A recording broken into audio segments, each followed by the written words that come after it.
പ്രിയ സുഹൃത്തേ, ഈ പുതിയ പ്രഭാതത്തിൽ, ഒരു പുതിയ ദിവസത്തിന്റെ തുടക്കത്തിൽ നമ്മുടെ ഹൃദയം കുറച്ചു നിമിഷങ്ങൾ ദൈവസന്നിധിയിൽ ശാന്തമായി നിർത്താം.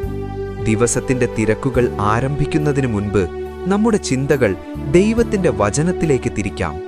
കാരണം പലപ്പോഴും ദൈവത്തിന്റെ ഒരു വാക്കു മാത്രം മതി നമ്മുടെ ഹൃദയത്തിലെ ഭയം മാറാൻ, നമ്മുടെ വിശ്വാസം വീണ്ടും ശക്തമാകാൻ. ഇന്നു നമ്മൾ ധ്യാനിക്കാനിരിക്കുന്ന വചനം ലൂക്കാ സുവിശേഷം 12-ാം അധ്യായം 32-ാം വാക്യമാണ്. ഭയപ്പെടേണ്ട ചെറിയ കൂട്ടമേ, നിങ്ങൾക്കു രാജ്യം കൊടുക്കുന്നതിൽ നിങ്ങളുടെ പിതാവിനു പ്രസാദമുണ്ട്. ഈ വാക്കുകൾ കുറച്ച് ആഴത്തിൽ ചിന്തിക്കാം.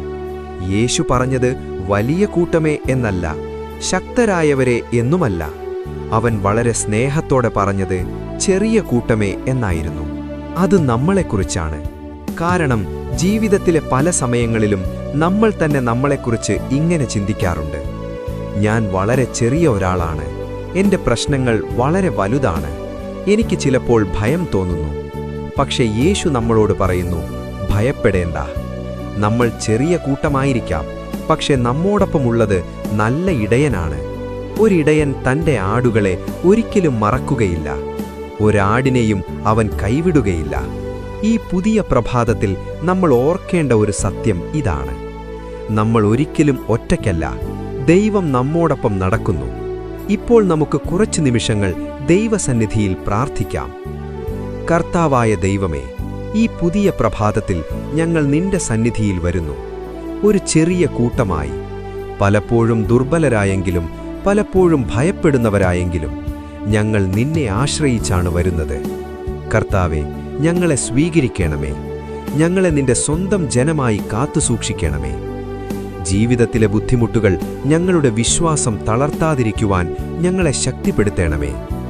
ഭയം ഞങ്ങളുടെ ഹൃദയത്തിൽ വരുമ്പോൾ ഒരു കാര്യമാണ് ഞങ്ങൾ ഓർക്കേണ്ടത്: നീ ഞങ്ങളോടൊപ്പമുണ്ടെന്ന്. കർത്താവേ, ഞങ്ങളുടെ വിശ്വാസം വളർത്തേണമേ. ഇരുളിൽ കഴിയുന്നവരെ നിന്റെ വെളിച്ചത്തിലേക്ക് നയിക്കണമേ. ഞങ്ങളുടെ ജീവിതം നിന്റെ നാമത്തിന് മഹത്വം കൊണ്ടുവരുന്നതാകട്ടെ. ഇന്നാരംഭിക്കുന്ന ഈ ദിവസവും ഞങ്ങളുടെ കുടുംബവും ഞങ്ങളുടെ ചിന്തകളും ഞങ്ങളുടെ ഭാവിയും എല്ലാം നിന്റെ കൈകളിൽ ഏൽപ്പിക്കുന്നു. നിന്റെ പരിശുദ്ധാത്മാവിലൂടെ ഞങ്ങളോടൊപ്പം ഇരിക്കണമേ. ഞങ്ങളെ വഴി നടത്തേണമേ. ഞങ്ങളെ കാത്തുസൂക്ഷിക്കണമേ. ആമേൻ. സ്നേഹിതരെ, ഈ പ്രഭാതത്തിൽ ഈ ഒരു സത്യം ഓർക്കൂ. നിങ്ങൾക്ക് തോന്നാം നിങ്ങൾ ചെറിയ ഒരാളാണെന്ന്.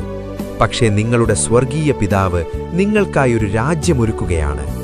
അതുകൊണ്ട് ഭയപ്പെടേണ്ട. കാരണം നമ്മുടെ ഇടയൻ ഇപ്പോഴും നമ്മോടൊപ്പം നടക്കുകയാണ്.